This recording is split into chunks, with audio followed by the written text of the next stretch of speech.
Mr. Randeep Narang, Managing Director and Chief Executive Officer of Transrail Lighting, in our studios this morning. Mr. Narang, thank you so much for coming in, and pleasure to have you here. My pleasure to be here. Thank you so much. Yeah, so it's a stellar quarter. Can you take us through the numbers first, and I think just a bit of a squeeze in the margins? No, not actually. Yearly guidance which we had given was around 12.2%. Yeah. And we're in the range of around 12. And we had said that, even in our RHP last year when we came public, that we'll be between 11.5% to 12%. So we are very much within the realms of what we had promised. The guidance is on. I think you have a base effect that is coming in as well, perhaps, which is why it's slightly lower. If you look at last quarter, that is first quarter of last year, there was a set of projects which finished, which were some high margin projects. So it was a little bump at around 13%. Yeah. But the overall guidance for the year was around 12%, which we have maintained for the year last year and for this first quarter this year. But on the top line front, it's 80% growth in the first quarter. Yes. As I understand it, 23 to 25% top line growth is what was penciled in for the full year. Right. And so therefore, the simple question to ask, and I think your investors will be very keen to know, are you going to revise that target upfront, up higher, and to what extent?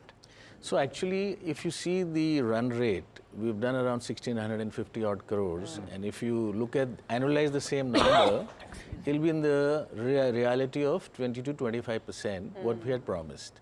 So we're actually maintaining our guidance, and we will be there in terms of what we have promised, in terms of 25% revenue growth. Why, is it a lumpy business? Because if you maintain this run rate, you're done by half of second quarter. So the principal point is that faster execution, particularly international projects, has helped us to have a good momentum this year. And each project has a gestation period from engineering, design, approvals, and then execution. So we are in the execution phase, and therefore we're seeing the revenue happening on time and in the manner we want. Okay. In terms of this execution as well, the other important aspect is the kind of order book that you have, which is actually growing significantly as well. So if you could give us a breakdown in terms of which verticals are you seeing a higher order inflow, and what is going to be the strategy to maintain this kind of an order book going ahead? Okay, thank you for this question. So principally, we are a T&D company. 92% of our revenues come from T&D, and even if you see our order book, around 92% is the order book from T&D. Rest is a smaller part of our other business, which is civil, railway electrification, and poles. So our focus is on T&D. Our order book, what we have garnered this year so far is 1758 odd crores, which is again 95% T&D. So transmission and distribution is our focus. Now the question is, on the horizon, we see a very good market potential happening, around 1 lakh crores of opportunity between India and international. We already bid for around 8,000 odd crores of fresh tenders. Another 25,000 crores is in pipeline in the next 3-4 months. So we see that the market potential will aid our growth, and we will be looking at a good order book this year in the same lines what we did last year. What is the number, sir? We did 9,500 last year of new orders last year. Okay. Okay, and in terms of the Capex, what is that breakup expected to look like in terms of the new Capex plan that you've approved as well? And how do you see the funding aspect of it? Because the debt is something that needs to be taken care of as well. This quarter, I think the interest expense has gone up slightly. The Capex plan, which was approved, phase 1 was 328 crores. This was in Jan. And then we had another set of 198 crores approved in March. So this is for a brownfield project of a tower factory and conductor factory, which is approximately around 150 odd crores. 100 crores is for a new factory in Butiburi, which is on stream. So what we are seeing, brownfield will start happening from August till March in a phased manner, the capacity expansion. And the new plant will come into stream by January of 27, last quarter of the year. So we are seeing the capacity enhancement to fulfill the need of our order book, because the orders are here and we are looking at managing those in an effective manner with the expansion. And what is the funding plan for this So Capex? 90 crores came from our IPO. Yes. And then the rest is internal accruals, and we're looking at loans which are already tied up with various banks. So that is again part of the overall strategy, and the payback is very much in terms of what we want in the horizon. So principally what we're saying is that everything is planned in terms of structurally to see that our debt doesn't go up, and it is in a phased manner we are executing. So, but what is the gearing ratio going to be? What is the, where will you end up in terms of net debt? Net debt, we are currently at 613 odd crores. We will be in the same range of plus minus another 10% because we are very careful that we are doing it in a staggered manner and we are using internal accruals also. And one question I have is, you have a credit rating upgrade that has come in by Crisil as well, right? So if I have to add that to the loans that you're taking, any benefits that you see that would be accruing, and how does that reflect on your P&L? Yes. So principally the credit rating upgrade happened yesterday. So it's a little too early to give you a number, but we are talking to yes. Now we are long-term AA minus and short-term A1 plus. So principally this is the best rating. What was it, sir?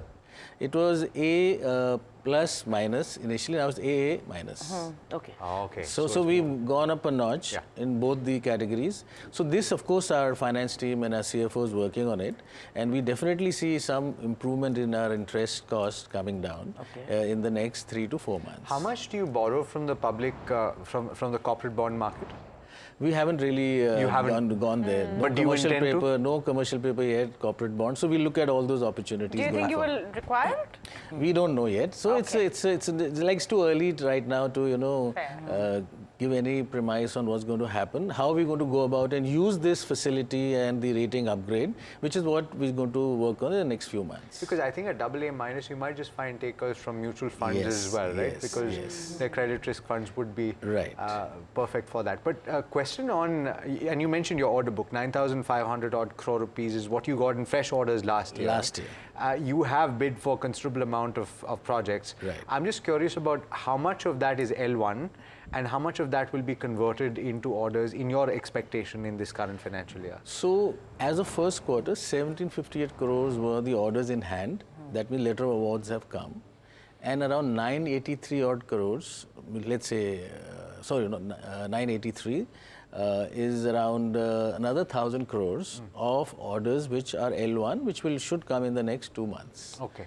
So that is already in the bag. And then we are looking at fresh order intake happening for the balance period of 8 months. Mr. Narang, let me ask you, today the picture is looking bright, it's reflecting in your stock. You're talking about a healthy order book. To your mind, what is the big headwind or challenge that you need to prepare for? See, the headwind challenge is principally you must get orders with a good margin. The margin management is where we are very focused on. We have a very clear risk matrix. So I am not looking at a 15,000 crore order book. We're looking at a 9-10,000 order book with a healthy margin to maintain the margin and EBITDA profile we see. So it's not about garnering orders with a good margin profile, which requires your choice of orders, the geography of orders, the country where you look at orders. So it's principally a lot of pre-work and homework which happens to get the orders you desire in a very constructive manner, and a lot of work happens. So if you look at international geographies, we send people month to month before, look at the site surveys, looking at the tax, the laws, the risks. What's the most lucrative geography that you see right now where you're focusing? We have Africa, Southeast Asia, India. These are 3 geographies which are very good. With healthy margins. Healthy margins. So international is around 40%, so your South African markets do come in over there. Between international and domestic, what's that margin differential? And is international more lucrative or domestic? So international was lucrative. It is still lucrative, but the India margin profile has caught up because all the jobs are now 750 kV and above. All the TBCB jobs are now. So therefore, the engineering and the requirement of Capex and the requirement to execute is there. So therefore, there is the competition is little less. So that's what I feel, that the margin profile has gone up in domestic. And what's that margin band that you would want to take projects, in, that you concentrate on, and which are the projects that you would say that, okay, anything with margins below this is something that, Transrail will avoid? So we don't even reach that stage. In the risk matrix, we have a scorecard. if you don't reach a threshold of 3 out of 5, we reject the project. We don't even go to the margin stage. Because, we talk about the funding agency, we look at, what is the timeline to execute, who is the consultant, who is the client, what is the urgency of execution of this project. For us, project completion on time is a key driver, because that's what makes your margin to happen. And if that is not happening for whatever reason, ROW, forest, client behavior, whatever, therefore we look at that at stage 1 and then we say, okay, no go. And when it's a no go, then we don't get into the margin detailing at all. Okay, point made. So 40% of your top line is from overseas, is that right? Yeah. So therefore So revenue-wise, it's 50-50. It's 50-50. But the order book today is 60-40. So then, are there any currency risks that you bear, or tailwinds for that matter, from depreciation of the currency? No, as of now, no, because all dollar-dominated jobs we have, and we work with multilateral funding agencies. Sure. So we don't work with, self-funding agencies.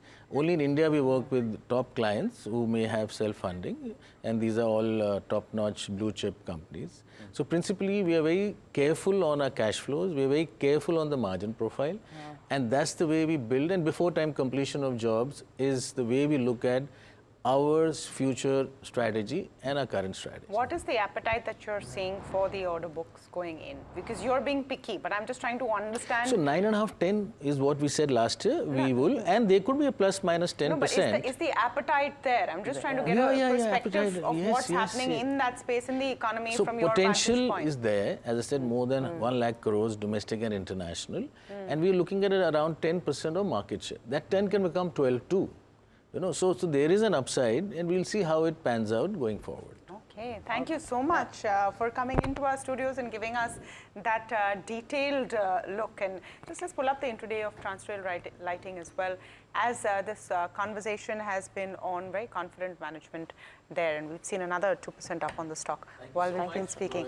Thank you. Perfectly right questions, and thank you for having me here. Always a pleasure. Thank you, sir. Thank you.